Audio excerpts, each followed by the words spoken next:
Very good morning. Welcome to weekend comment. నేను విజయ. ప్రధానంగా చూసుకుంటే ఈ వారం మొత్తంలో జరిగిన ఒక ప్రధాన అంశాలు ఏంటో ఒకసారి చర్చిద్దాం. చర్చించే ముందు మన గెస్ట్ని కూడా ఇన్వైట్ చేద్దాము. మనతో పాటు senior journalist and analyst Bandaru Rammohan Rao గారు జూమ్లో జాయిన్ అవుతున్నారు. నమస్కారం అండి రామ్మోహన్ రావు గారు, good morning. Good morning sir. చూసుకున్నట్టయితే ఈ 1 వీక్లో చూసుకున్నట్టయితే ఏదైతే జూబ్లీహిల్స్ ఎన్నికలు ఉన్నాయో కూడా గప్చుప్ అంటూ కూడా నేటితో ప్రచారం సమాప్తమవుతుంది. ఇక జూబ్లీహిల్స్ అసెంబ్లీ ఎన్నికల్లో జోరుగా ప్రచారం అవుతున్న అసత్యాలు, అర్ధసత్యాలు, ఎవరి బలం ఎంత అనేది కూడా ఒకరి మీద ఒకరు ఆరోపణలు చేసుకున్న పరిస్థితి. దీనిపై ఏమంటారు రామ్మోహన్ రావు గారు? మీకు అట్లాగే బీఆర్కే న్యూస్ ప్రేక్షకులకు నమస్కారం, శుభోదయం. కొంచెం వివరంగా మాట్లాడుకుంటాం, ఎందుకంటే వీకెండ్ కామెంట్ అంటే వన్ వీక్ అంతా కూడా ఈ జూబ్లీహిల్స్ ఉప ఎన్నిక మీద పెద్ద ఎత్తున రాతార్థం జరుగుతుంది. మాటల తోటాలు విడుచుకుంటున్నారు, ఒకరి మీద వ్యక్తిగతమైన ఆరోపణ చేసుకుంటున్నారు. అట్లా సామూహికంగా కూడా ప్రజలను, ఓటర్లను మనకు ప్రసన్నం చేసుకోవడానికి అనేక జిమ్మికులు చేస్తుంది కదా. ఓరు దోషాలు వేస్తారు, ఓరు ఇడ్లీలు అమ్ముతారు, ఓరేమో గడ్డాలు చేస్తారు, ఇట్లా రకరకాల అసలు యాక్చువల్ గా ప్రచారానికి సంబంధం లేని అంశాలు ఇవన్నీ కూడా. గతంలో సామెత ఉందమ్మా, గుండె బద్దలు కొట్టైనా సరే ప్రజల్ని మనం ఆకర్షించాలి. గతంలో మనకు జనరల్ గా ఫారిన్ కంట్రీస్ లో ఫ్లాష్ మాప్స్ అని కదా, ఫ్లాష్ మీటింగ్స్ అని పెట్టేవాళ్ళు. అంటే ఆల్ ఆఫ్ సడన్ ప్రజల్లో ఒక విచిత్ర వేషాలు వేసుకొని వచ్చి ఏదో పని చేసేవాళ్ళు. అప్పుడు అందరు చూస్తుంటారు కదా, చూస్తుంటాం మనం ఏదైనా సూపర్ బజార్లలో, పెద్ద పెద్ద మాల్స్లలో అప్పుడప్పుడు ఇట్లా ఫ్లాష్ మ్యాప్స్ వచ్చేసి వాళ్ళ విధానాలు మన ప్రజలకు తీసుకురావడానికి కరపత్రాలు ఇస్తుంటారు. వేరే వేరే వేషాలు వేసుకుంటారు. అప్పటికప్పుడు మనకు ఆల్ ఆఫ్ సడన్ అది మనకు రోడ్ షో లాగా లేకపోతే మీటింగ్ లాగా ఆర్గనైజ్డ్ ఉండదు. అట్లా ఇప్పుడు వీళ్ళు చేస్తున్నారు. ఎట్లా అంటే రాజకీయ నాయకుల ఈ వారంలో వాళ్ళ స్థాయిలు మార్చి విమర్శించుకుంటున్నారు, వ్యక్తిగతంగా విమర్శించుకుంటున్నారు, రకరకాలుగా ఒకరినొకరు దూరనాడు. అట్లాగే ప్రచారంలో కూడా చూస్తున్నాం కదా, అంతా గతంలో కార్యకర్తలు ఉండేవాళ్ళు, ఎవరికి పార్టీకి వాళ్ళ కార్యకర్తలు ఉండేవాళ్ళు. ఇప్పుడు అట్లా లేదు.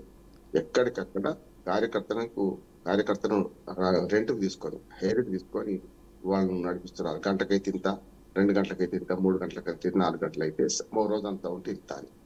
రోజంతా ఉంటే పొద్దున్నే చూస్తున్నాం మనం. ఇవాళ ఆ మొత్తం ఇవాళ సాయంత్రానికి ప్రచార సమాప్తి అయిపోతుంది, కానీ అయిపోయే ముందు జరుగుతున్న జిమ్మికులు చెప్తారు. యాక్చువల్ గా పోలింగ్ ముగిసే కంటే 48 గంటల ముందు ఈ ప్రచార సమాప్తి జరగాలి. ఇప్పుడు ఇవాళ సాయంత్రం 6 గంటలకు ముగుస్తుంది ఇది ప్రచార సమాప్తి. అంటే రేపు సాయంత్రం 6, ఎల్లుండి సాయంత్రం, అంటే ఎల్లుండి సాయంత్రం 6 దాకా పోలింగ్ జరుగుతుంది కనుక ముగిసే టైంకు 48 గంటల ముందు కనుక ఇవాళ సాయంత్రం రాత్రికి ప్రచారం. ఇవాళ అంటే మొన్న నుంచి చూస్తున్నాను వరుసగా ప్రతి వాడకట్టులో, ప్రతి మన జూబ్లీహిల్స్ అనేది పేదల వాళ్ళు కూడా చాలా ఉన్నాయి. కక్క ముక్క 2 నడుస్తున్నాయి. నేను 3 సార్లు పోయించాను ఇప్పటి వరకు మొత్తం జూబ్లీహిల్స్ కాన్స్టిట్యుయెన్సీ లో. కక్క ముక్క ఎందుకంటున్నానంటే పొద్దున్న ఎవరు బ్రేక్ఫాస్ట్ కార్యకర్తలు, తర్వాత మళ్ళీ మధ్యాహ్నం లంచ్. ఒక్కోసారి లంచ్ లో, బ్రేక్ఫాస్ట్ లో మద్యం పెడతలేరు కానీ లంచ్ నుంచి మొదలవుతాయి. లంచ్ లో మద్యం పెట్టి కొంచెం పడుకోమని చెప్పి మళ్ళీ 3 గంటల నుంచి మళ్ళీ మొదలవుతున్నారు. ఆ గంట 2 గంటలు కూడా ఖాళీగా ఉండలేరు, కానీ భోజనం చేసి కొంచెం రెస్ట్ తీసుకొని బయలుదేరితే రాత్రి 10 దాకా. ఆ తర్వాత రాత్రి పడుకునే ముందు మళ్ళీ 2 కూడా, అంటే కక్క ముక్క. మనకు ఖచ్చితంగా ఈ మద్యం, మనకు బిర్యానీలు, బీర్లు, బిర్యానీలు అన్ని సప్లై చేస్తున్నారు. తెల్లారితే మళ్ళీ అదే సంగతి. కొందరికేమో పర్మనెంట్ కార్యకర్తలు ఉన్నారు. కొన్నిసార్లు ఎక్కువ మన జన సమీకరణ చేయదలుచుకుంటే ఎవరైతే జన సమీకరణ చేస్తున్నారో వాళ్ళు మళ్ళీ కిరాయి కార్యకర్తలు తెచ్చుకుంటున్నారు. అంటే సిద్ధాంతపరమైన రాజకీయాలు పోయిన తర్వాత, అన్ని ఒకే తాను ముక్కలైన తర్వాత, అన్ని రంగులు వేరు, అట్లాగే జెండాలు మాత్రం వేరైనంత ఆ రకంగా ఉన్నప్పుడు ఏమైందంటే అవే జెండాలన్నీ వేరు వేరు ఉంటాయి, అజెండాలు ఒకటే. ఇవాళ గెలుపు గుర్రాన్ని గెలిపించుకోవాలి, వాళ్ళ పార్టీ అభ్యర్థిని గెలుపుకోవాలి, ఇది చూస్తున్నాం. అట్లానే ఈ ఎన్నిక ప్రత్యేకమైందంటే రాష్ట్ర రాజకీయాలను మార్చే ఎన్నిక అని నేను అంటే, రాష్ట్ర రాజకీయ పరిస్థితి మారుస్తుంది. రెండోది ఇవాళ లిట్మస్ టెస్ట్ లాంటిది. అంటే ఈ రాష్ట్ర రాజకీయాలలో ఇప్పుడు అధికార పార్టీ ఏం చేసింది, ఏం చేస్తున్నది, గతంలో 10 ఏళ్ళు పరిపాలించిన బీఆర్ఎస్ ఏం చేసింది, ఏం చేస్తుంది, జాతీయ పార్టీ బీజేపీ కేంద్రంలో 11 ఏళ్ళుగా అధికారంలో ఉంది, వాళ్ళు ఏం చేస్తున్నారు, 12 ఏళ్ళుగా అధికారంలో ఉంది, వాళ్ళు ఏం చేస్తున్నారు, దీని మీద మొత్తం టెస్ట్ జరుగుతాయి. అట్లానే ఇప్పుడు మీరు అన్నట్టు వాళ్ళ సాయంత్రం ప్రచార సమాప్తి అయితే కానీ అసలు ప్రచారం ఇవాళ నుంచి మొదలవుతుంది. ఎందుకంటే ఎప్పుడు ఎన్నికల కమిషన్ మీరు కనుక డబ్బులు సారా వస్తే అది చేస్తాం, ఇది చేస్తామని ఉత్తర కుమార్ చివరికి ఏమవుతుందంటే ఇప్పటి నుంచి మొదలవుతుంది. అంటే యాక్చువల్ గా పోల్ చీట్లు పంచేది లేదు, ఏం లేదు. కానీ కార్యకర్తలు మెల్లగా ఇళ్లకు డబ్బులు చేరవేసే ప్రయత్నం చేస్తున్నారు. గతంలో ఫిజికల్ గా ఇచ్చేవాళ్ళు అన్నమాట డబ్బులు. వెళ్ళి ఈ పోల్ చీట్లు తీసుకెళ్లి ఇచ్చేవాళ్ళు.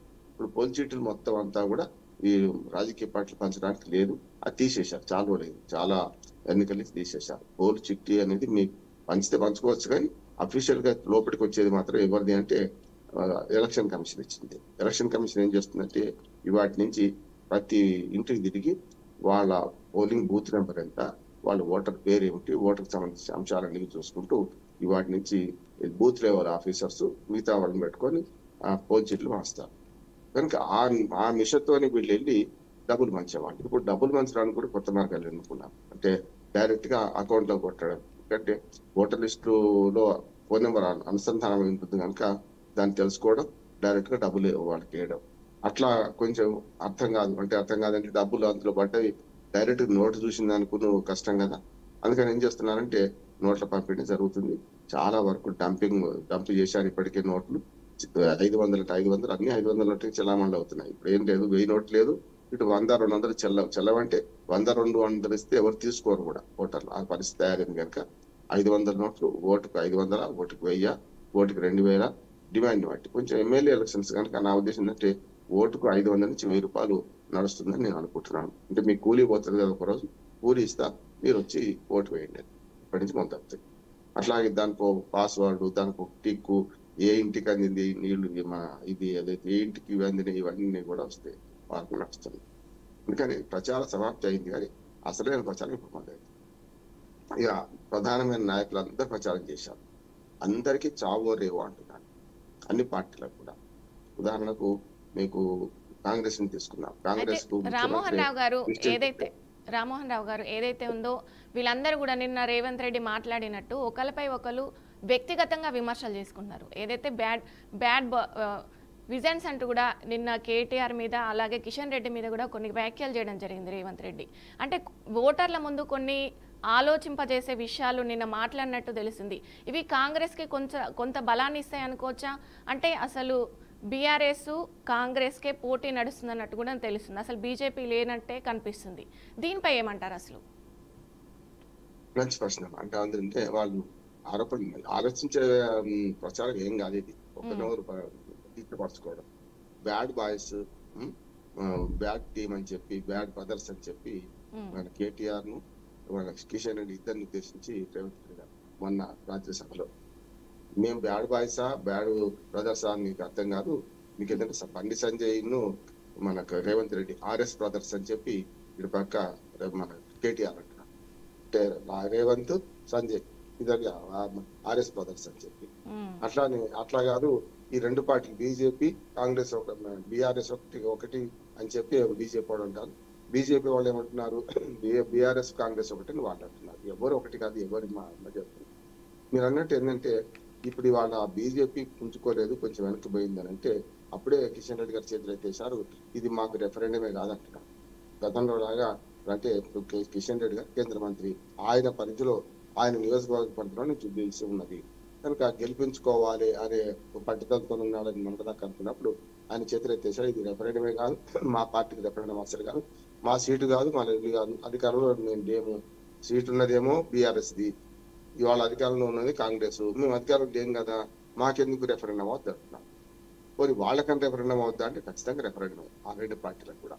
మీరన్నట్టు బీఆర్ఎస్ కొంచెం పుంజుకొని బీజేపీ మన కాంగ్రెస్ వెనుకబడ్డది అంటున్నారు. ఈ రెండింటి మధ్యన మరి బీజేపీ మరింత వెనుకబడిపోయింది అంటున్నారు.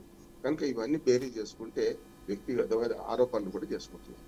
ఉదాహరణకు మాగంటి సునీత గారు అసలు భార్య కాదు, ఇది మనకు మాగంటి గోపినాథ్ కు రెండవ భార్య, మొదటి భార్య కాదని చెప్పి, మొదటి భార్యకు కొడుకున్నాడని చెప్పి, అక్కడెక్కడనో అమెరికాలో ఉంటున్నాడని చెప్పి మొదలు నామినేషన్ వేసిన కొద్ది రోజులకే ఈ ప్రచారం ఉంది. నామినేషన్ చెల్లకుండా చేద్దామని చూసింది. అసలు అంటే వారసురాలు చేయాలని ఎక్కడ లేదు కదమ్మా. అంటే రామ్మోహన్ రావు గారు ఆ విషయాన్ని అసలు ఎందుకు ముందుకు తీసుకెళ్లలేదు, ఎవరు కూడా దానిపైన అసలు క్వశ్చన్ చేయలేదు. అంటే ఏదైతే అఫీషియల్గా ఉందో తనైతే ఏదైతే ఒక పిఎస్లో ఏదైతే కేసు వేశాడు, కానీ దాని మీద ఎవరు అఫీషియల్గా కూడా ఎవరు మాట్లాడలేదు, దాన్ని అసలు ముందుకు తీసుకెళ్లలేదు. తన అఫీషియల్గా వైఫ్ కాదని కూడా వార్తలు వచ్చినప్పటికీ దాని మీద ఎవరు మాట్లాడకపోవడాన్ని అసలు ఏ విధంగా చూడొచ్చు ఆ విషయాన్ని? అసలు నిజమా కాదా అనేది కూడా ఎవరు క్లారిఫికేషన్ ఇవ్వలేదు. దాని మీద నడుస్తుంది గొర్రెల కూడా అంతా మాట్లాడుకోవడం కాదు, మాట్లాడి ఎక్కువ చేశాను నిజంగా. నువ్వు సంసారం గుట్టు రోగం రట్టంట, ఎట్లా కాదు, వాళ్ళు మొత్తం కుటుంబ వ్యవహారం బయట వేశాడు. ఇది కొత్త ఏం కాదు. గతంలో ఎన్టీ రామారావు గారు లక్ష్మీ పార్వతి పెళ్లి చేసుకున్నాక లక్ష్మీ పార్వతినే బాగా ప్రధానంగా టార్గెట్ చేసి ప్రచారం చేసిన సందర్భం చూసాం కదా మనం.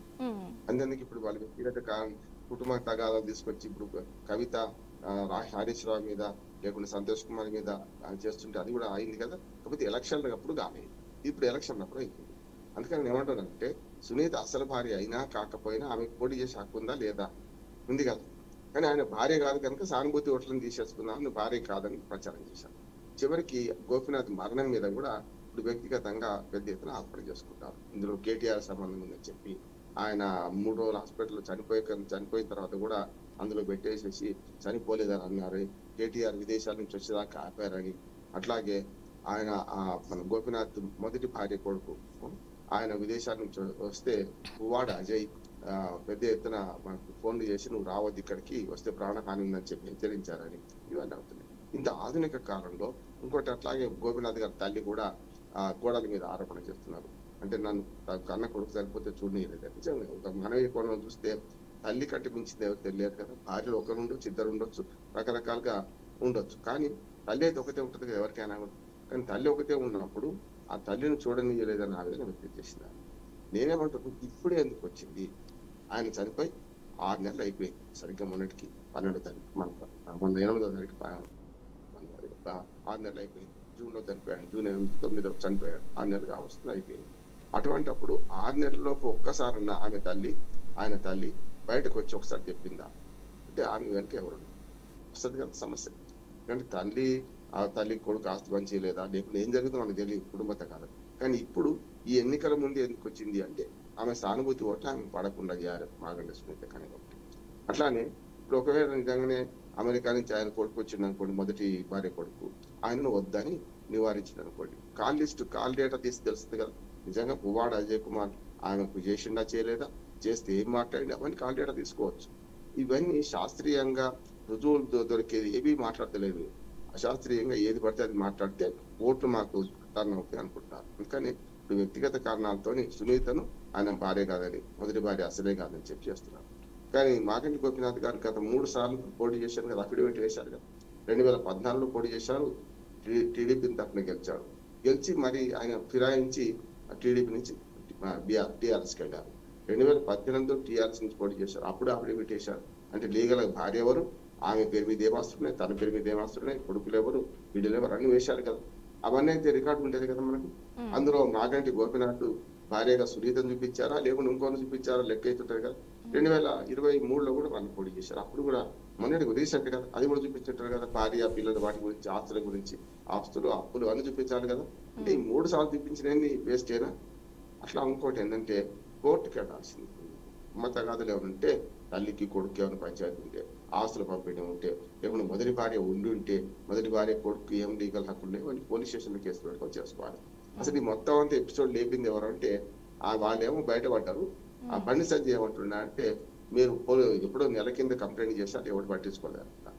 వైజ్మెన్ గా మన రేవంత్ రెడ్డి గారు ఏమన్నారంటే ఇప్పుడు ఆ కుటుంబ తగాదాల విషయంలో మేము జోక్యం చేసుకోము, ప్రభుత్వంలో ఉన్నాము, వాళ్ళు ఏదో కంప్లైంట్ చేశారు, పోలీస్ స్టేషన్ చూసుకుంటాం, చట్టం తన పని తాను చేసుకోకపోతే రేవంత్ రెడ్డి తప్పించుకుంటారు. అంటే మొత్తం మీద ఈ 2 పార్టీలు బీజేపీ కానీ లేకుంటే కాంగ్రెస్ కానీ మాగంటి గోపీనాథ్ వ్యక్తిగత జీవితంలో చొరబడి ఆయనకి 2 భార్య 1 భార్యని, ఆమె తల్లిని సరిగ్గా చూస్తున్న వాళ్ళని చూసారా లేదా, ఇవన్నీ ముందరకు వస్తున్నాయి. అంటే వీళ్ళు సెంటిమెంట్ వాడుకుందామని బీఆర్ఎస్ చూస్తారు. ఎందుకంటే మాగంటి గోపీనాథ్ చేసిన సేవ చూడండి ఆయన భారీగా మీ ముందరకు వస్తుందని చెప్పి ఆమెను ప్రమోట్ చేస్తున్నారు. దానికి వ్యతిరేకంగా వీళ్ళు కూడా సెంటిమెంట్ వాళ్ళు వాడుకుందామంటే సెంటిమెంట్ వ్యతిరేకంగా చేస్తున్నారు. కానీ ప్రజలు ఇవన్నీ పట్టించుకోవాలి. ఎందుకంటే సెంటిమెంట్ ఏమి పట్టించుకోవాలి. ప్రజలు పట్టించుకున్నది ఏంటంటే వాళ్ళ నిత్య జీవితంలో వాళ్ళకి ఏమి ఎదురవుతున్నాయి, ఎట్లాంటి సమస్యలు ఉన్నాయి, అవి తీరుస్తారా లేదా, ఎవరు తీరుస్తారని ఆలోచన చేస్తారు కదా. అందుకని రామ్మోహన్ రావు గారు, చివరిలో మీరు ఇందాక చెప్పినట్టు ఓటుకు 500, 1000 తీసుకొని ఈరోజు ఓట్లేసే పరిస్థితి అంటే జనాలు ఇప్పటికీ కూడా ఇంకా మారట్లేదు రామ్మోహన్ రావు గారు. ఎప్పుడైతే మనం ఆ డబ్బులు తీసుకోకుండా ఎప్పుడైతే ఓట్లు వేసామో అప్పుడే మనకు ప్రశ్నించే హక్కు ఉంటుంది. ప్రజల్లో ఈ ఆలోచన రావాలి. ఎప్పుడైతే ఈ 500, 1000 తీసుకొని ఈ రోజు వరకు కూలి మందం ఇస్తున్నారు నిజంగానే వాళ్ళు ఆ విషయాన్ని ఆలోచించాలి. ఇప్పుడు వాళ్ళు కొట్టుకోవడం పక్కన పెడితే ప్రజలకు ఈ ఆలోచన ఎందుకు రావట్లేదు, అసలు ఎందుకు ముందుకు తీసుకెళ్ళట్లేదు అన్నీ తెలుస్తున్నాయి. కానీ రాజకీయ వ్యవస్థ మారాలంటే ఖచ్చితంగా ఈ పైసలు తీసుకునేది అయితే మానేసేయాలి. ఏమంటారు దీనిపై మీరు? మంచి ప్రశ్న. 99 నుంచి ఇప్పటి వరకు నేను ఎన్నికల నిఘా వేదికలో పనిచేస్తున్నాను, ప్రతి ఎన్నికల్లో లేదు. కానీ మనం కానీ మధ్యతరగతి ప్రజలం కానీ రాజకీయ పార్టీలు వాళ్ళు డబ్బులు తీసుకుంటారు, ఓట్లేస్తున్నారు, వాళ్ళకి అడిగే హక్కు లేదు. ఇస్తుంది ఎవరం? వీళ్ళు కదా. ఇచ్చేదేమో రాజకీయ పార్టీలు. నలుగురు పార్టీ అభ్యర్థులు అనుకోండి, 4 పార్టీలు వాళ్ళు ఇస్తున్నారు. 4 లక్షల మంది తీసుకుంటారు కదా. తీసుకునేవాడు తప్ప ఇచ్చేవాడు తప్ప. వీళ్ళు ఇళ్ళకి వెళ్ళి అడగడం లేదు, పిచ్చేవతుకున్నట్టు అడగడం లేదు కదా. ఇచ్చేవాడు తప్పు కదా. ప్రజలు తప్పు ఎందుకు కాదు అంటున్నాను. నేను చచ్చిందానికి వచ్చింది కట్టం అనుకుంటాను. ఇప్పుడు తప్ప ఇంకెప్పటి కదా. బాగా ధనవంతులు లేకుంటే ఈ పార్టీ నాయకులందరూ రకరకాల అంటే ల్యాండ్, మైను, శాండు, వైను ఇట్లాంటివన్నీ కుంభకోణాలు చేసి కోట్లకు పందెం పంచుకుంటారు. పొందబెట్టడానికి జాగలేని వాళ్ళు వీళ్ళు ఈ రోజుకి సచ్చిదానికి వచ్చిందే కట్టం అనుకుంటారు కదా. ఇప్పుడు తప్ప వీళ్ళు పంచరు కదా, మరొకసారి అయితే పంచరు కదా. అందుకని ఏమనుకుంటారు అంటే ప్రజలకు తప్పు కాదన్నమాట. ప్రజలకు వాళ్ళ ఇంటికి పోయి వీళ్ళు పంచుతున్నారు డబ్బులు, అంతే కదా. అటువంటి అప్పుడు పంచేవాడు తప్ప తీసుకునేవాడు తప్ప. నేను చెప్తాను, మన పశ్చిమ గోదావరి జిల్లాలో తణుకు మన ఆకివీడి దగ్గర మనకు ఒక ఊళ్ళో చిరకాపవరం అనే ఊళ్ళో మేము ప్రయోగం చేశాం. ఎవ్వరు డబ్బులు ఇవ్వకుండా మీరు ప్రజలు ఖచ్చితంగా ఓట్లేస్తారన్నారు. కనుక వాళ్ళు ఏం చేశాము, చాలా రకరకాల మనకు ఉభయ గోదావరి జిల్లాకు కొంచెం డబ్బుల ఖర్చు ఎక్కువ. అక్కడ అగ్రవర్ణాలు ఎప్పుడు కూడా వాళ్ళ కోసం వాళ్ళే ఖర్చు పెట్టుకోవడం, ఎవరైనా రిజర్వేషన్ వస్తే వాళ్ళ కోసం వాళ్ళు కూడా వీళ్ళు ఖర్చు పెట్టడం జరుగుతుంది. మేము పోయి అవేర్నెస్ చేసి ఒకసారి మీ డబ్బులు వంచకుండా చూద్దాం ఏం జరుగుతుందో, ఎట్లా అందరు పొడి చేస్తున్నారో చూద్దామని. నిజంగానే మీరు అన్నట్టే అసెంబ్లీ రౌండ్ సినిమాలో కదా ఓటింగ్ రానట్టే అక్కడ డబ్బులు వంచకుంటే వారం రోజులు ప్రచారం చేశారు. ఈ ఊరికి మేము ఈ పని చేస్తాం, ఈ ఊరికి మనకు చెరువు గది నిర్మిస్తాం, ఈ ఊరికి మనం రోడ్డు వేయిస్తాం, అట్లా రకరకాల ప్రచారం చేసి అభ్యర్థులు ఎక్కడ డబ్బులు సారా పంచకుండా చూసి చిన్న ఊరు ఎంపీటీసీ ఎలక్షన్ మధ్యాహ్నం 2 దాకా ఎవరు రాలేదు. నిజంగా మాకు డబ్బులు ఇవ్వకుండా మీకు ఓటు వేయమన్నారు. ఇప్పుడు ఈ మధ్యాహ్నం జరుగుతుంది చూస్తున్నాం, మీరు ఆ ప్రసక్తి తీసుకొచ్చారు కానీ చెప్తున్నారు. మధ్యాహ్నం 2 తర్వాత మేము ప్లాన్ చేసినాం. మేము 4 కనుక అక్కడ ఉండొద్దు, ఆకివీడిలో ఉండి ప్లాన్ చేసినాం. మీరు పని చేయండి, అందరికి ఓట్లు ఉన్నాయి కదా మీకు అభ్యర్థులకైతే, ఇంట్లో 10, 4, 3 మీరు వేసుకోండి, నష్టం ఉంది. 10 ఓట్లలో 6 వచ్చినోడు గెలుస్తారు కదా. అటువంటి అప్పుడు ప్రజలకు 6 చూద్దాం అనుకొని ఎవరి ఓట్లు వాళ్ళు వేసుకోండి అని అభ్యర్థులకు మేము పురమాయించాం. ఇప్పుడు అభ్యర్థులు మొదలుపెట్టారు. మా అయితే 50 మంది కంటే ఎక్కువ ఉంటారు అభ్యర్థుల ఓట్లన్నీ కలిసి, ఇంటి అన్ని ఓట్లు కలిసి 50-20 ఓట్లు పోలవుతుంటే వాళ్ళు మొదలు కాగానే ఇక ప్రజలకు అర్థమైంది వీళ్ళు డబ్బులు పంచరు, తప్పనిసరి మా ఓటు వేయకపోతే చచ్చిపోయినట్టే, కానీ మేము తప్పనిసరి ఓటు వేయాలి అని అప్పటికప్పుడు తరలి సాయంత్రం 5 గంటలకు పోలింగ్ పూర్తయ్యేది ఉంటే రాత్రి 8 దాకా పోలింగ్ అయిందమ్మా. రికార్డు బద్దలు కొట్టింది. అంటే ఏంది, ప్రజలకు ఆశ పెడతానంటే ఆశ, కొడతానంటే భయం ఉంటుంది కదా. నేనేమంటున్నా అంటే ఈ పార్టీలన్నీ కూడా ఎవడో ఒక్కడే గెలుస్తారు కదమ్మా. మీరు అనేది కరెక్ట్, ఎందుకంటే డబ్బులు వస్తున్నారు. ఈ డబ్బులు తీసుకునే వాడికి అర్థమైతే ఏంటంటే మా ఓటుకు మాకు అందే ప్రయోజనాల సంబంధం ఎప్పుడు అర్థమవుతుంది, వీళ్ళు డబ్బులు వంచకుండా ఉంటే అర్థమవుతుంది. అంటే డబ్బులు వంచుతున్నారంటే వీళ్ళు మోసం చేయడానికి అర్థం చేసుకుంటే వాళ్ళు ఏం చేస్తున్నారు, సబ్కా సున్నా అప్నా కన్నా అన్ని పెట్టున్నారు. అట్లాంటి డబ్బులు ఎక్కువ వచ్చిన వాడు గెలవాలి కదమ్మా. డబ్బులు బాగా వంచిన అధికార పార్టీ గెలవాలి కదా, అట్లా చేస్తలేదు కదా. ఇప్పుడు ప్రతిపక్షాన్ని కూడా గెలిపిస్తున్నారు. అందుకని తప్పు ప్రజలది కాదు. నేనేమంటాను, ఒక ప్రయోగం నేను ఆకిపెడితే చెప్తున్నానంటే అట్లా పంచకుండా వీళ్ళు నిబద్ధతగా ఉంటే ఖచ్చితంగా వాళ్ళు ఓట్లేస్తారంటున్నాను. మొదట్లో నిరోధిస్తారు, మొదట్లో మాకు వచ్చే డబ్బులు ఎందుకు ఇవ్వడం లేదంట, కానీ తర్వాత వేస్తారు. కాకపోతే 500కు 1000 అమ్ముకుంటున్న ఓటర్ను చూస్తున్నాను తప్ప కోట్ల రూపాయలు కుంభకోణాలు చేస్తున్న పైన రాజకీయ నాయకులు చూస్తున్నాం, కార్పొరేట్ సంస్థలు పెట్టి విద్యా వైద్య సంస్థలు పెట్టి ప్రజలను మోసం చేస్తున్న ఇదే నాయకులను చూస్తున్నాం. అంటే వీళ్ళ ప్రయోజనాలు వీళ్ళకున్నాయి. ధనవంతులేమో ఏ పార్టీ అధికారంలోకి వచ్చినా వాడి పనులు వెళ్ళిపోతాయి. మధ్యతరగతి వాళ్ళు మనలాంటి వాళ్ళ మన పలుకుబడితోనో లేకపోతే మనకున్న పరిచయాలతో మన పనులు చేసుకుంటాం. కానీ నిజంగా పేద ప్రజలే కదా ఓటు వేసి వాళ్ళ ప్రజాస్వామ్యం నిలబెడుతుంది. మీరు చూడండి, నా జూబ్లీ హిల్స్ లో 4 లక్షల ఓట్లు ఉన్నాయి, పోయినసారి 3,90,000. కానీ పోలేని ఎంత తెలుసా, 1,86,000 పోలేదు. అంటే మిగతా 2 లక్షల మంది పిల్లలు వేయలే కదా ఓటు. అయితే ఎవరు వేయలేదు, చదువుకున్న వాళ్ళు వేయలేదు, లేకపోతే బాగా ఎవరైతే బాగా ఎలైట్ పర్సన్స్ మేధావులు వాళ్ళు వేయలేదు. మేము క్యూలో నిలబడతామా అని అంటారు. వేసే ఓట్లన్నీ పేదలు మధ్యతరగతి వాళ్ళు వేస్తున్నారు ఈ మాట ఓట్లు. కనుక వాళ్ళ ఆశల మీద ప్రజాస్వామ్యం బతుకుతుంది తప్ప ఈ డబ్బులు తీసుకున్న ఓటేస్తున్నారు. డబ్బులు తీసుకోకుండా వాళ్ళేమో చాలా మంది ఓటు వేయకుండా ఓటింగ్ దూరంగా ఉంటున్నారు. ఎందుకంటే దాన్ని మనం చదువుకున్న వాళ్ళని మేధావులను ప్రశ్నించాలి. మీరు ఓటు వేయండి, ప్రశ్నలు అడగండి, ఓటు వేయండి, మీరు ప్రభుత్వాన్ని నిలదీయండి. అది లేదు.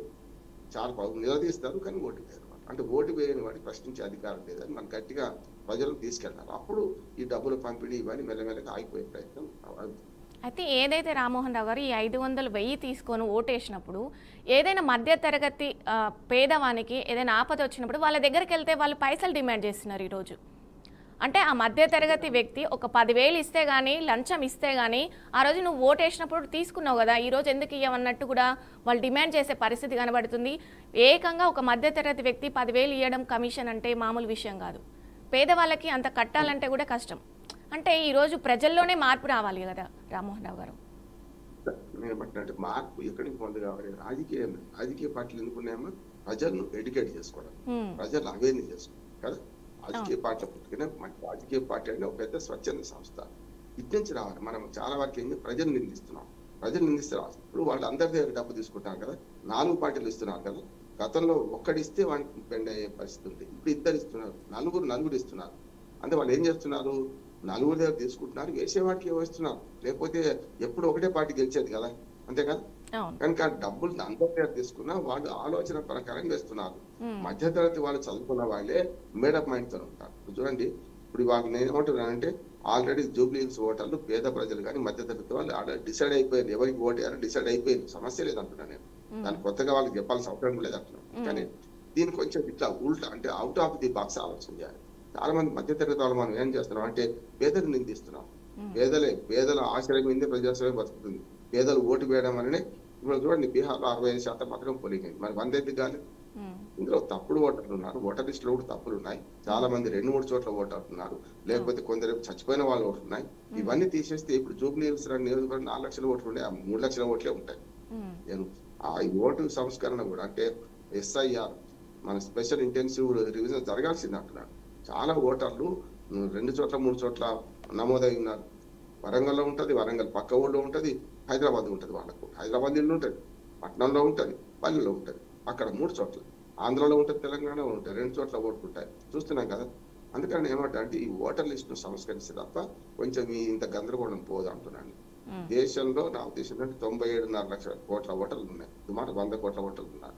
నా ఉద్దేశం అంటే సరిగ్గా మన SIR నిర్వహిస్తే 10 నుంచి 15 కోట్ల ఓటర్లు రిమూవ్ చేయబడతారు. ఓటర్ అంటే నేను చెప్పేది ఎందుకంటే వాళ్ళకి తప్పుడు ఓటర్లు అంటలేదు. వాళ్ళు చచ్చిపోయిన వాళ్ళట్లా ఇట్లా తీసేయాల్సిందే. అది కాకుండా రకరకాల చెప్పిన 2-3 చోట్ల ఓటున్న వాళ్ళు ఇవన్నీ ఉన్నాయి కదా, వాళ్ళని తీసేయాలో వద్దా? అందుకని ఈ ఆలోచన చేయాల్సింది ఏంటంటే ప్రజలు డబ్బులు తీసుకుంటారు, ఓటేస్తున్నారు అంటే చెప్పండి, చచ్చిన దానికి వచ్చిందే కట్నం. ఇవాళ వాళ్ళ ఆర్థిక అవసరాలు అట్లా ఉంటాయన్నమాట. 4 పార్టీలు వాళ్ళు ఇస్తే 4 పార్టీల నుంచి ఖచ్చితంగా 10,000 రూపాయలు ఎలక్షన్లో సంపాదించుకుంటున్నారు. తప్పేమిటి అంటున్నాడు. వీళ్ళు కోట్ల రూపాయలు కుంభకోణం చేసి, భూములు కుంభకోణం చేసి కోట్ల రూపాయలు సంపాదించుకుంటుంటే వాళ్ళకి ఆ వచ్చే 4,000, 5,000 కూడా పోనిస్తే గతంలో మేము డబ్బులు పట్టుకున్నప్పుడు మనం హర్షించేవాడు. డబ్బులు పట్టుకుని మేము పోతే మనం కొడతారు. మాకు వచ్చే డబ్బులు ఎందుకు మీరు కూడగొట్టుకున్నారు? పార్టీలు కూడా ఎట్లయినాయి, వాళ్ళు ఇచ్చేది తీసుకొని వేసేవాడికి వేయండి పార్టీ కూడా ప్రచారం చేస్తున్నాయి కదా. అందుకని ఈ డబ్బుల వ్యవహారంలో ప్రజలు నిర్మించొద్దు. ప్రజల తప్పు కాదు, చచ్చిన దానికి వచ్చిందే కట్టమని వాళ్ళు తీసుకుంటాను, వేసేవాడికి వేస్తున్నారు. అందుకని ప్రతిసారి అధికార పార్టీ గెలుస్తలేదు కదా, వేరే పార్టీలు గెలుస్తున్నాయి కదా, నిజాయితీ వాళ్ళు కూడా గెలుస్తున్నారు అంటున్నాను. కానీ ఈ ఎన్నికల వ్యవస్థలో డబ్బులు సారాభజన తప్పు ఖచ్చితంగా. కానీ ఎన్నికల కమిషన్ ఏం చేస్తుంది? ఇవన్నీ అంటే ఈ 15 రోజుల ప్రచారంలో అన్ని పాటిస్తారు, అన్ని రకాలుగా చేస్తారు. కానీ ఆ 2 రోజులు కళ్ళు మూసుకుంటారు. వాళ్ళ తప్పు కూడా కాదు. వాళ్ళు ఏంటంటే ఆ 2 రోజులు ఎన్నికల నిర్వహణ కోసం అన్ని ఏర్పాటు చేసుకోవాలి కదా. చూడండి, ఇప్పుడు బ్యాలెట్ ఇవాళ ప్రచార సమాప్తి అయిపోద్ది కదా, రేపు పొద్దున్న నుంచే వాళ్ళు ఈవీఎం మోసుకొని రేపు రాత్రి కల్లా అందరు పోయి తమ పోలింగ్ బూత్లలో వాళ్ళు ఏర్పాటు చేసుకోవద్దా. కానీ ఇప్పుడు ప్రత్యేక వ్యవస్థ చేసి డబ్బుల పంపిణీని, మద్యం పంపిణీని అరికడితే కొంతవరకు మీరు అన్న వాళ్ళు ఇప్పుడు ఇచ్చేదాన్ని ఆపాలి కానీ, పైప్ లైన్ ఆపాలి కానీ, పోయినాక తర్వాత నీళ్లు పట్టుకునే వాడిని ఆపితే ఎట్లా? పైప్ లైన్ లో ఈ డబ్బులు మద్యం ప్రవహించకుండా చూడే ప్రయత్నం ప్రభుత్వం చేయాలి, ఎలక్షన్ కమిషన్ చేయాలి. అప్పుడు మాత్రమే సాధ్యం. రైట్. ఏపీ ఇంకా ఆంధ్రప్రదేశ్కి చూసుకున్న వార్త చూసుకున్నట్టయితే ఇక సచివాలయాలు, vision centres, Google data centres నుంచి గ్రామ సచివాలయాల వరకు కూడా కూటమి వర్సెస్ వైసీపీ నడుస్తుంది. అంటే ఒకరి మీద ఒకరు ఆరోపణలు చేసుకుంటున్నారు, మీరు తప్పు చేసిరంటే మీరు తప్పు చేసిరని. దీనిపై ఏమంటారా మోహన్ రావు గారు? నాకు చాలా విచిత్రం అనిపిస్తుంది. ఇప్పుడు ఆంధ్రప్రదేశ్ లో ఏ ఎన్నికలు లేవు. ఇప్పుడు ఇక్కడ ఎన్నికలున్న తెలంగాణలో ఇన్ని గందరగోళం జరుగుతుందో చూస్తుంది. కానీ ఆంధ్రప్రదేశ్ లో ఎక్కడన్నా చిన్న ఎన్నిక ఉంది లేదు కదా, పంచాయతీ ఎన్నికలు కానీ ఏ ఎన్నిక లేదు. కానీ ఇప్పుడు పోటీలు పడి రేపో ఎన్నికలు ఎల్లుండి ఎన్నికలు వస్తున్నాయన్న లెవెల్కి పోతున్నారు. ఇది ఒకటే కాదు. ఇప్పుడు రెండు కూడా ఒక రకంగా ఎప్పుడంటే ఆంధ్రప్రదేశ్ లో కులగతి రాజకీయాలు బాగా పెరిగిపోయింది. అంటే ఏది మాట్లాడినా రామ అంటే బూత్ తయారైపోయింది. ఒక వర్గం ఒకవైపు, ఒక వర్గం ఒకవైపు అన్నట్టు తయారైపోయింది. నా ఉద్దేశం ఏంటంటే ఈ కుల రాజకీయాలలో ఇప్పుడు మెల్లగా మళ్ళా అభివృద్ధి రాజకీయాలు కూడా అమలైపోయినాయి. నేనేమంటున్నాను, 16 months అయింది ప్రభుత్వం వచ్చి. 16 నెలల దాకా ఓపిక పట్టకుండా 16వ రోజు నుంచే వీళ్ళు ఎప్పుడు పోతారు, మేము ఎప్పుడు అధికారంలోకి వస్తారని మాట్లాడుతున్నాం. చూస్తున్నాం కదా. గెలిచిన పార్టీ ఏమో వచ్చే 10 ఏళ్ళు మాది, వచ్చే 20 ఏళ్ళు మాది అని గెలిచిన పార్టీ అంటుంది. ఓడిన పార్టీ ఏమంటుంది, వెంటనే వచ్చే ఎన్నికలు మేమే గెలుస్తాం పోమని మాట్లాడు. ఇక రామ్మోహన్ రావు గారు చూసుకున్నట్టయితే కూటమి వర్సెస్ వైసీపీ క్రెడిట్ వార్ నడుస్తుంది. అంటే మేము చేసామంటూ కూడా ఒకరి మీద ఒకళ్ళు ఆరోపణలు చేసుకున్నారు. దీనిపై మీరుగా కంటిన్యూ చేయండి. ఇట్లాంటేమో ప్రభుత్వాలు శాశ్వతం, ఇప్పుడు కూడా పార్టీలు శాశ్వతంగా నిరంతర ప్రక్రియ అభివృద్ధి అనేది. ఇప్పుడు గ్లాసులో సగం నీళ్లు ఉన్నాయి అంటే అది వాస్తవం, గ్లాసులో సగం నీళ్ళు లేవనేది కూడా వాస్తవం. కొంచెం సగం నీళ్లు ఉంటే, నీళ్లు ఉన్నాయనేవాడు ఆశావాది, నీళ్లు లేవనేవాడు నిరాశావాది కదా. అంటే ప్రభుత్వాలు ఏం చేస్తాయి, ఎప్పుడైనా అధికార పార్టీలు నీళ్లు ఉన్నాయని చూపించే ప్రయత్నం చేస్తాయి, అభివృద్ధి చేశాం. ప్రతిపక్షం ఎప్పుడు చేస్తే మిగతా నీళ్లు సగం తక్కువనే కదా, లేవని ప్రచారం వాళ్ళు చేస్తుంటారు. నిజమే, రెండు వాస్తవం. కానీ ఏమంటే అభివృద్ధిలో నిరంతర ప్రక్రియ. ఇప్పుడు కాలిబాటతో మొదలైన అభివృద్ధి ఉంటుంది అనుకోండి, రోడ్డు ఉందనుకోండి, కాలిబాట, తర్వాత బళ్ళబాట, తర్వాత మట్టి రోడ్డు, కంకర్ road, tar road, single road, double road, 4 line, 8 line, 16 line రోడ్లు తయారైంది. అంటే అభివృద్ధి నిరంతర ప్రక్రియ. అమెరికాలో అభివృద్ధి అయిపోతుంది, మన దగ్గర కూడా అంతే. ఇక్కడ ఏమవుతుందంటే పార్టీ మారి, అంటే కొత్త ప్రభుత్వం వచ్చి 16 నెలలు అయింది. ఈ 16 నెలలు ఏం చేయలేదంటే కొంత చేసింది. పోనీ అంతకుముందు 5 ఏళ్ళు ఏం చేయలేదా వైసీపీ ప్రభుత్వం, వాళ్ళు కూడా చేసింది కాదంటే. కనుక గూగుల్ డేటా సెంటర్ రావడంలో మొదలు గూగుల్ డేటా సెంటర్ పనికిరాంది, అది గూగుల్ డెవలప్మెంట్ సెంటర్ రావాలి, గూగుల్ డేటా సెంటర్ ఏమిటి అని విమర్శించిన వైసీపీ వాళ్ళు. ఏదైతే పోతట్టుందని చెప్పి ఏం చేశారు, ఇప్పుడు గూగుల్ సెంటర్ తెచ్చింది మేమే, అదానితోని మేమే ఒప్పందం కుదుర్చుకున్నామని ఒక మాట వైసీపీ అంటుంది. దానికి ఆధారాలు లేవు. నిజంగానే 2019లో మీరు అధికారం రాకముందే మేము దాన్ని సంప్రదింపు చేశాం, మేము జీవో చూపెడుతున్నామని 2019 వైసీపీ అధికారంలో రాకముందు ఏం చేశామని వాళ్ళు అంటారు. అసలు కేబుల్సే లేకుంటే, సింగపూర్ నుంచి ఇక్కడ దాకా కేబుల్ లేకపోతే మీరు ఆదాన్ని ఈ సెంటర్ ఎట్లా పెట్టగలుగుతారు? నేను చేసింది కేబుల్ కదా, నేను కదా అని జగన్మోహన్ అంటారు. ఇక్కడికి అవతలేదు. అన్నిటికంటే ముఖ్యమైనదంటే పెట్టుబడుల విషయంలో కూడా పెద్ద ఎత్తున వీళ్ళిద్దరు గొడవ పడుతున్నారు. ఏమనంటే 14-15 విశాఖపట్నంలో మన సిఎన్ సదస్సు, అంటే భాగస్వామ్య సదస్సు జరగబోతుంది. దానిలో దాదాపు 18 లక్షల కోట్ల రూపాయల నుంచి 20 లక్షల కోట్ల రూపాయల అభివృద్ధి పనులు మన పరిశ్రమలు వస్తున్నాయి. మొత్తం ఒప్పందాలు 65 లక్షల కోట్ల ఒప్పందాలు దక్కుతున్నాయని చెప్పి వీళ్ళు అంటున్నారు, హైప్ క్రియేట్ చేస్తున్నారు. గతంలో 2014 నుంచి 2019 దాకా మీరు అధికారంలో ఉన్నారు కదా, 68 లక్షల కోట్ల పెట్టుబడులు తెస్తామంటే చివరికి 67,000 కోట్ల రూపాయల పెట్టుబడులు తీసుకురాలేకపోయింది అని వైసీపీ అంటున్నారు. ఇట్లా నవదీప్ పెట్టుబడుల గురించి వీటి గురించి మాట్లాడుతూ వీళ్ళందరూ ఏం చేస్తున్నారంటే, విదేశాలకు మొన్న 2 సార్లు మన మొదలు ఆస్ట్రేలియాకి వెళ్ళిండ్రు మన లోకేష్, తర్వాత మనకు బ్రిటన్కి వెళ్ళిండ్రు మన చంద్రబాబు నాయుడు గారు, మన దుబాయ్ వెళ్ళిండ్రు. ఇవన్నీ చూస్తున్నాం కదా, పెట్టుబడులు తీసుకొస్తామని. పెట్టుబడుల విషయంలో, అభివృద్ధి విషయంలో కొంత ఇప్పుడు గతంలో ఉన్నట్లే ఎన్ని వేల కోట్ల రూపాయలు, 2 లక్షల కోట్ల పెట్టుబడులు ఎవరు చూస్తలేరు. ఎంత పెట్టుబడి తక్కువైనా సరే ఎంతమందికి ఉపాధి వస్తుందని చూస్తారు. కనుక గూగుల్ డేటా సెంటర్ వల్ల మీరన్న అంతమందికి ఉపాధి రాదు, కేవలం 200 మందికి వస్తుంది ఉపాధి అని చెప్పేమో వైసీపీ అంటారు. కాదు, 2 లక్షల మందికి వస్తుందని చెప్పి వీళ్ళు అంటారు. 2 లక్షలు ఎక్కడ, 2,000 ఎక్కడ?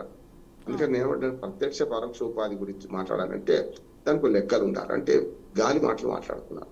రెండోది గ్రామ సచివాలయాల దాకా ఇది వచ్చేసింది. ఇప్పుడు నిన్న కాక మొన్న మన చంద్రబాబు నాయుడు గారు ఏమన్నారంటే, గ్రామ సచివాలయాన్ని విజన్ సెంటర్ గా మారుస్తామన్నారు. అంటే బోర్డు మారుస్తారా, లేకుంటే గ్రామ సచివాలయాన్ని పేరు తీసేస్తారా? గ్రామ సచివాలయం మేమే పెట్టాం, ఆ పేరు మాదే, మేము పెట్టాం. అక్కడ ప్రతి గ్రామ సచివాలయంలో 13 మంది ఉద్యోగులు పెట్టాం. అట్లానే వార్డు సచివాలయం కూడా మేము పెట్టాం, మా పేటెంట్ ను పూర్తిగా వీళ్ళు కాపీ కొడుతున్నారని చెప్పుకుంటూ కాపీ మాస్టర్లు అని చెప్పి ఏది క్రెడిట్ వార్ అంటున్నారు. మేము చేసిన పనులన్నీ కూడా ఇవాళ తెలుగుదేశం కూటమి ప్రభుత్వం చెప్పుకుంటుంది అని 1 కాదు 10 ఉదాహరణలు చూపించుకుంటూ వైసీపీ ప్రచారం చేస్తుంది. నేను ఏమంటున్నా, మిమ్మల్ని ఎందుకుంది అభివృద్ధి చేయమని కదా, మీరేమో పూర్తిగా మాకు దోషిపెట్టడం లేదు, లేకపోతే ఏదో మీ ఇంట్లో నుంచి డబ్బు తీసుకొచ్చి పెడతలేదు కదా, మీరు ఇద్దరు కలిసేది మా అభివృద్ధి కోసం కదా మిమ్మల్ని ఎన్నుకుంది, అందుకే కదా ప్రజా సొమ్ముతోనే మనకు ట్యాక్స్ పేయర్ మనీతోనే కదా మీరు చేసే అభివృద్ధి అని మనం ప్రశ్నించాల్సిన అవసరం ఉన్నది. ఇక గ్రామ సచివాలయం విషయానికి వస్తే అసలు క్రెడిట్ కార్డు నడుస్తుంది, కానీ గ్రామ సచివాలయం అనే నామకరణం ఎప్పుడు జరిగింది? గ్రామ పంచాయతీ కార్యాలయం అని తీసేసి చంద్రబాబు నాయుడు గారి కాలంలో ఉమ్మడి ఆంధ్రప్రదేశ్ లోనే గ్రామ సచివాలయం అన్నారు. సో సచివుడు అంటే మంత్రి, గ్రామంలో సచివుడు ఎందుకుంటాడు, మంత్రి ఎందుకుంటాడు అంటే పేరే తప్పు. గ్రామ పంచాయతీ కార్యాలయమే కరెక్ట్ ఎప్పుడైనా సరే.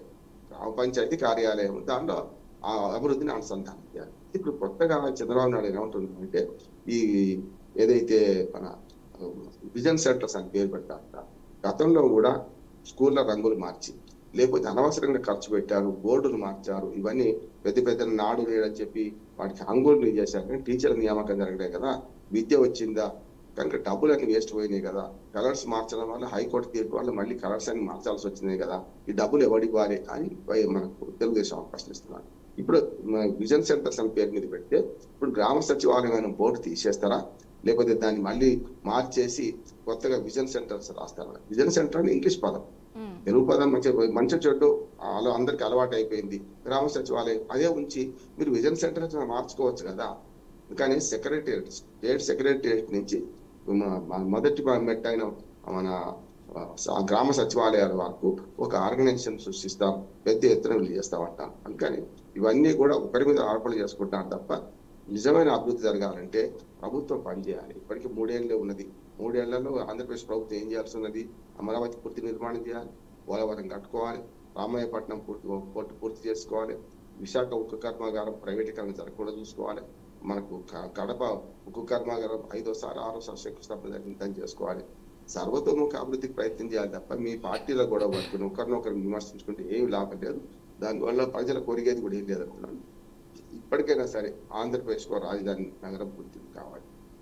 అట్లాగే ఉపాధి గురించి మాట్లాడుతున్నారు కదా, మనకు ఇప్పటికీ ఉపాధి కోసం చిత్తూరు నెల్లూరు జిల్లా వాళ్ళు చెన్నై పోతున్నారు, అనంతపురం జిల్లా వాళ్ళేమో అటు పక్కన బెంగళూరు పోతున్నారు, కర్నూలు మా పై జిల్లాల వాళ్ళందరేమో హైదరాబాద్కి వస్తున్నారు. చూస్తున్నాం కదా, ఉత్తరాంధ్ర వాళ్ళైతే ఇటుపక్క అటుపక్క వలసలు పోతున్నారు చూస్తున్నాము. ఇంకా వీళ్ళందరూ వలసపోకుండా ఉన్నారంటే నిరుద్యోగ యువతకు మన రాష్ట్రంలోనే ఉద్యోగాలు దొరికే పరిస్థితి రావాలి. ఉద్యోగాలని ప్రభుత్వ ఉద్యోగాలు కావు, పరిశ్రమలు వస్తే ఉద్యోగాలు వస్తాయి. పరిశ్రమలకు కూడా ఒక లిమిట్ ఉంటుంది, అంతకంటే ఎక్కువ పరిశ్రమలు రావడానికి వీలు లేదు కూడా. అంటే మనకు ఉపాధి అవకాశాలను కల్పించడంలో ప్రభుత్వాలు పనిచేసిన విద్య, ఆరోగ్యము, ఉపాధి కల్పన, మౌలిక వసతుల కల్పన ఇవి మాత్రమే చేయాలి. ఇప్పుడు అనుచిత ఉచితాలు కూడా ఏది పడితే ఇస్తున్నారు కదా, వాటి మీద బడ్జెట్ అంతా దాటిపోయిన తర్వాత అసలు అభివృద్ధికి డబ్బులు ఎక్కడ ఉంటున్నాయి?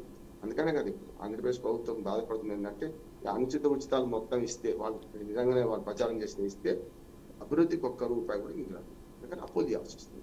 అప్పు చేసి పప్పు కూడా తినదు. అభివృద్ధి చేస్తే ఎవరు వద్దామని కనుక ఆంధ్రప్రదేశ్ రాజకీయాలు పూర్తిగా కుల రాజకీయాలు అట్లాగే పార్టీ రాజకీయాలకు మారినాయి. ప్రజల సమస్యలు కూడా పట్టించుకునే వాళ్ళు లేకుండా పోతుంది. రైట్. రామ్మోహన్ రావు గారు, మరొక అంశం చూసినట్టయితే వరుస వివాదాల మధ్య తిరుమల తిరుపతి దేవస్థానం మళ్ళీ వెలుగులోకి వచ్చిన కల్తీ నెయ్యి వ్యవహారం. అలాగే చూసుకున్నట్టయితే ఈరోజు ఈనాడులో కల్తీ నెయ్యి వ్యవహారంలో వైవి సుబ్బారెడ్డి పాత్ర కూడా ఉందంటూ కూడా అనుమానాస్పదం ఉంది. అలాగే బోలే బాబాయ్ డైరీపై కూడా విచారణకు ఆదేశించినట్టు కూడా ఒక వార్త ఉంది. అసలు ఇది ఎటువైపు వెళ్తుంది? అంటే టీటీడీ చైర్మన్ కానీ దీనిపై ఎలాంటి చర్యలు తీసుకోవట్లేదా? దీన్ని మాట్లాడుకున్నాం, చాలాసార్లు మాట్లాడుకున్నాం. స్పష్టంగా చెప్తున్నాను, కల్తీ నెయ్యి వ్యవహారం నిజమే, ఏం లేదు. గోరేబాబా డైరీ మీద చేస్తే వాళ్ళకి సప్లై చేసిన దాంట్లో 130% పైన ఏది మన పామ్ ఆయిల్ ఉన్నదని తెలుస్తున్నాయి. పామ్ ఆయిల్, కృత్రిమ పామ్ ఆయిల్ కూడా తయారు చేసినారు, కలిపారని కూడా ఆ AR6 ఏమున్నారని అరెస్ట్ చేశారు కూడా. ఆ గుట్టు రట్టై ఈ మధ్యన ఎంక్వైరీలో ఈ మన పామ్ ఆయిల్ ఇందులో కలిపారని చెప్పి. నిజంగా చెప్పాలంటే తిరుమల వరుసగా ఈ నెయ్యి వివాదం నుంచి మొదలుకొని కదా, గోవులు చనిపోవడం నుంచి మొదలుకొని పరకామణిలో డబ్బులు నొక్కేసిన వాడి గురించి, డబ్బులు కట్టేసిన వదిలేసామని అంటారు కదా గతంలో వైసీపీ ప్రభుత్వంలో. ఎట్లా సాధ్యమవుతుంది? నేరం ఒప్పుకొని డబ్బులు కట్టేస్తే శిక్ష ఉండదా? దొంగతనం శిక్ష ఉండాలి కదా, దాని మీద ఎంక్వైరీ జరుగుతుంది. వరుసగా ఒకటి వెనుక ఒకటి ఒకటి వెనుక ఒకటి వస్తున్నది. ఆఖరి దర్శనం విషయంలో కూడా నైవేద్యాల విషయంలో కూడా చాలా గందరగోళాలు జరుగుతున్నాయని కూడా చెప్పి నా ఉద్దేశం ఏంటంటే ఇది ముఖ్యమంత్రులు మంత్రుల స్థాయిలో మాట్లాడుకునే మాటలు కాదు. టీటీడీకి ఒక బోర్డు ఉంది, ఆ బోర్డులో ఈ విజిలెన్స్ కమిటీ ఉంది. అట్లాగే నెయ్యి ప్రతిరోజు ట్యాంకర్లు వచ్చేటి పోయేటి దాన్ని పరిష్కరించాల్సిన, దాన్ని నాణ్యతను పరీక్షించాల్సిన వ్యవస్థ వేరే ఉంటది కదా. ఇవన్నీ పోయి వాడు ముఖ్యమంత్రి మాజీ ముఖ్యమంత్రులు ఒకరి మీద ఒకరు ఆరోపణలు చేసుకుని కాడిపోయింది. నా ఉద్దేశం ఏంటంటే మీ ఆరోపణలు చేసుకొని తిరుమల తిరుపతి పవిత్రత భంగం చేయకండి, తిరుమల తిరుపతి దేవస్థానం మనం దాని మీద ఉన్న నమ్మకాన్ని వమ్ము చేయకండి. కానీ ఇవాళ అవినీతి రాజ్యం అవుతుంది. అక్కడ చాలా మంది ఇష్టం వేసుకుని వచ్చిన అధికారులు ఉద్యోగులు వాళ్ళు అక్కడి నుంచి పోతలేరు. అది ఒక వ్యవస్థ ఎట్లా అయిపోయింది, అవినీతి మూలమైన వ్యవస్థ తయారైంది. లడ్డూ నుంచి మొదలుకొని అన్ని విషయాలలో అవినీతి రాజ్యం వెళ్తుంది మనకు అర్థమవుతుంది. దీని సమగ్ర పరిశీలన జరపాలంటే నా ఉద్దేశం ఏంటంటే తిరుమల తిరుపతి దేవస్థానంలో జరుగుతున్న అవినీతి అక్రమాల గురించి పూర్తి స్థాయిలో విచారణ జరపాలి. దానికి మన భక్తుల మనోభావాలు ముడిపెట్టకుండా చేయాల్సిన అవసరం ఉంది. ఆఖరికి మనకు అయోధ్య రామ జన్మభూమి మన అయోధ్య రామాలయ ఆవిష్కరణలో కూడా 1,00,000 లడ్డూలు పంపితే 1,00,000 లడ్డూలు కూడా ఇక్కడ కల్తీ నెయ్యితో పోయినాయని ప్రచారం చేశాం. చివరికి ఎవరిని ఏం తెలియంది, ఎక్కడి నుంచో ఒక భక్తుడు అక్కడి మన టీటీడీ ధర్మకర్తల బోర్డులో ఉన్న ఆయన ఫ్రీగా నెయ్యి సప్లై చేసినట్ట. మన ఫ్రీ నెయ్యిలో కూడా కల్తీ ఉన్నట్టే కదా. అందుకని ఇప్పుడు నెయ్యి రేటు గురించి కూడా ఆలోచన చేయాలి. 300-400 రూపాయలకు 1 కిలో నెయ్యి అయితే ఎక్కడ దొరకదు. ఇవాళ పామాయిల్ నూనె 180-170 రూపాయలకు దొరుకుతుంటుంటే సన్ఫ్లవర్ ఆయిల్ 200 రూపాయలకు రేటు పెరిగితే మరి 400 రూపాయలకి ఎట్లా నెయ్యి వస్తుంది అర్థం కాదు. కనుక ఇది సమగ్ర విచారణ జరపాలి. తిరుమల తిరుపతి దేవస్థానంలో ఏది అవినీతి ఉందో వాటి మీద ఆ ప్రభుత్వం ఒక నా ఉద్దేశం అంటే ఈడీ ఎంటర్ అయితే బెస్ట్ అంటున్నాను. ఎందుకంటే చాలా అక్రమాలు జరుగుతున్నాయి కనుక ఈడీ కానీ సిఐడి సిబిఐ కానీ విచారణ జరిపితే అసలు నిజానికి బయటపడే అవకాశం ఎక్కువ ఉందని.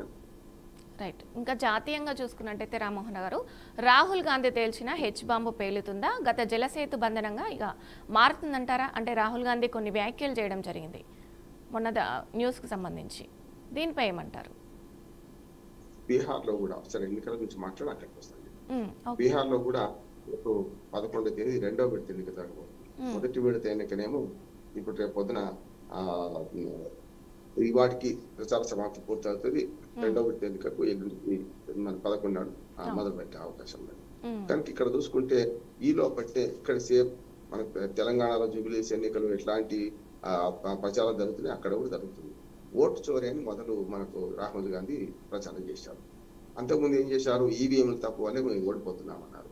అంటే గెలిస్తే తమ గొప్ప, గెలవకపోతే ఈవీఎం తప్పు అన్నారు. ఈవీఎంల గురించి పెద్ద ఎత్తున సుప్రీంకోర్టు కేసులు పడిన తర్వాత సుప్రీంకోర్టు ఏమన్నదంటే మీరు ఈవీఎంలు ట్యాంపరింగ్ చేయడానికి ఈవీఎంలో ఈ పొరపాట్లు జరుగుతున్నాయి అంటున్నారు కదా, శాస్త్రీయంగా రుజువు చేయగలుగుతారా? లేకపోతే అనుమానాల ప్రాతిపదిక మీద మీరు గెలిచినప్పుడే అదే ఈవీఎంలు గెలుస్తున్నారు, ఓడినప్పుడేమో వాటిని బదనాం చేస్తున్నారు కానీ కరెక్ట్ కాదు.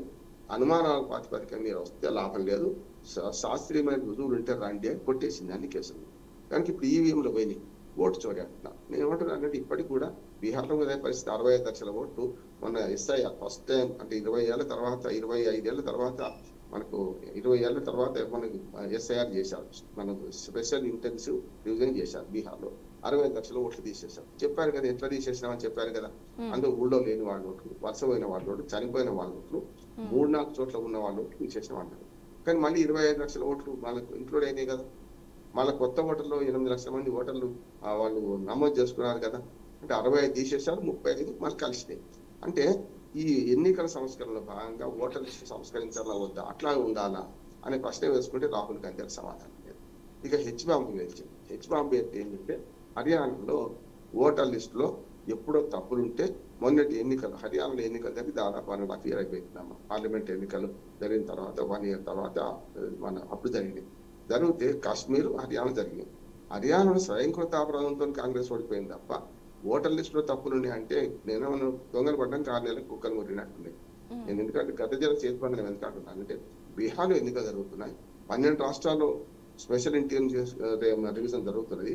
ఇవన్నీ విడిచిపెట్టి ఎప్పుడో గత జల చేతిపందనం అంటే అయిపోయిన ఎన్నికల గురించి వాళ్ళు మాట్లాడితే మేము దాని వల్ల ఓడిపోయినాం. మీరు దేనికి ఓడిపోయిందంటే ఆమ్ ఆద్మీ పార్టీతో పొత్తు గురించుకోక వాళ్ళు తీసుకున్న 2% ఓట్లే మిమ్మల్ని కొంప ముంచినాయి కదా. అంటే కాంగ్రెస్ పార్టీకి ఇప్పటికి కూడా ఇన్నిసార్లు అధికారం కోల్పోయిన మూడోసారి అధికారం కోల్పోయింది కానీ జాతీయ స్థాయిలో 3 రాష్ట్రాలు మాత్రమే మిగిలిపోయింది. ఇంకా బుద్ధి రావడం లేదు అంటున్నాను. బీజేపీని సమర్థించడం కాదు. వాళ్ళకు 42 సీట్లు 44 సీట్లు ఉన్న 2014లో పార్లమెంట్ సీట్లు 44 ఉంటే రెండోసారికి వచ్చేవరకు 2019లో 52 గెలుచుకున్నారు కదా. మన 2024 ఎన్నికల్లో 99 వచ్చినాయి కదా. మరి మీరు కూడా ఈ తప్పుడు ఓటర్ లిస్ట్ గెలిచినట్టే కదా. ఓటర్ లిస్ట్ తప్పుంటే అందరికీ అది ఓటర్ లిస్ట్ వర్తించింది కదా. బీజేపీ కోటి కాంగ్రెస్ కోటి వర్తించలేదు కదా. అందుకని వెంకయ్య నాయుడు గారు నిన్న మాజీ ఉపరాష్ట్రపతి చాలా మంచి మాట అన్నారు నిన్న. ఈ విషయంతో సంబంధం లేకుండా ఆయన హితవు చెప్పారు. రాజకీయ పార్టీలు ఎన్నికల ఓటర్ లిస్టులు సంస్కరించుకున్నామని సహకరించాలి. ఎన్నికల ఓటర్ లిస్టులో తప్పులు ఉన్నాయని ఎప్పుడు గమనించాలి? ఎన్నికలు జరగక ముందు గమనించాలి. అందులో తప్పని ఎండగట్టాలి, లిస్టులను సవరించాలి. అంటే ఆ లిస్టులలో పేరు ఉందా లేదో చూసుకోవాలి. ప్రజల బాధ్యత, అట్లాగే రాజకీయ పార్టీల బాధ్యత అని స్పష్టంగా ఇప్పుడు మొదటి చెప్తున్నమాట. రాజకీయ పార్టీల కార్యకర్తలు ఉంటే ఆ ఓటర్ లిస్ట్ లో తప్పులను వాళ్ళు ఏం చేస్తారు, ఎప్పటికప్పుడు ఎండగడుతుంటే ఎప్పటికప్పుడు ఎలక్షన్ కమిషన్ ఫిర్యాదు ఇస్తుంటారు. అది చేస్తే లేదు. అంటే తప్పుడు ఓటర్ లిస్టులో పట్టుకొని తప్పుడు ఓటర్ లిస్టులోనే మేము గెలుద్దామని చూస్తున్నారు వీళ్ళందరూ అంటున్నాను. దానివల్ల వస్తున్న సమస్య ఓటర్ లిస్టుల సంస్కరణ కావాలా వద్దా అని ఆలోచించాలా వద్దా అంటే దీనికి అందరూ రాజకీయ పార్టీ ఏం చేస్తున్నాయి, పబ్బం కట్టుకోవడానికి అప్పటికప్పుడు ఈ ఒకరి మీద ఒకరు ఆరోపణ చేసుకుంటాం. అసలు ఓటర్ లిస్టుల సంస్కరణలో రాజకీయ పార్టీలకు ఉన్న సంబంధం ఏమిటి, లేకపోతే ప్రభుత్వానికి ఉన్న సంబంధం ఏంటంటే ఎలక్షన్ కమిషన్ కదా చేసేది ఓటర్ లిస్టు. మీకు ఒకసారి మీరు పుట్టక ముందు జ్ఞాపకం చేస్తున్నాను. ఎందుకంటే మనకు ఈ ఎన్నికల్లో 2 ఓటర్ లిస్టులు ఉండే గతంలో. స్థానిక ప్రభుత్వానికి వేరుగా ఉండేది, మన జాతీయంగా ఆ అసెంబ్లీకి పార్లమెంట్కు ఓటుకు వేరుగా ఉండేది. ఇప్పుడు అన్ని పోయినాయి. అసలు ఓటర్ లిస్టులు ఎంత సంస్కరించబడ్డాయి అంటే ఇప్పుడు నిజంగానే చెప్పాలంటే ఆధార్ కార్డుతో అనుసంధానం చేసి మీకు ఫోన్ నెంబర్తో అనుసంధానం చేస్తే బండారు రామ్మోహన్ రావు అని మీరు కొడితే దేశంలో నా పేరు మీద ఎన్ని ఓట్లు ఉన్నాయి, ఆధార్ కార్డు నెంబర్ ఒకటే కదమ్మా, తెలుస్తుంది కదా. టెక్నాలజీని వాడుకొని ఎందుకు చెప్తలేరు అంటే ఈ దొంగాట ఎందుకు ఆడుతున్నారు అంటే ఎలక్షన్ కమిషన్ కూడా డిజిటల్ ఓటర్ లిస్టులు వచ్చేసినాయి కదా. ఇవాళ వెబ్ కాస్టింగ్ వచ్చింది, ఇవాళ మన ఫేస్ రికగ్నేషన్ వచ్చేసింది కదా. ఇంత మంచి టెక్నాలజీ వచ్చిన తర్వాత ఈ రాజకీయ పార్టీ ఏం చేస్తారంటే టెక్నాలజీని వాడుకొని ఇస్తారు. ఇవాళ ఓటర్ లిస్టు అనుసంధానం చేయొద్దంటారు, ఆధార్ కార్డుకి అనుసంధానం చేస్తే అయిపోద్ది కదా. చూసినాం చాలా అక్రమాలు జరుగుతుంది, కొన్నిసార్లు చాలా దుర్మార్గాలు జరుగుతుంది. నిన్ననే బీహార్లో మనం చూసాము ఏంటంటే వీవీప్యాట్స్ అంటే మనకు ఓటు వేసిన తర్వాత ఎవరికి వేసామో తెలవడానికి ఒక 7 సెకండ్లు అది డిస్ప్లే అవుతుంది. ఆ వీవీప్యాట్స్ ఎక్కడో రోడ్డు మీద దొరికినాయి.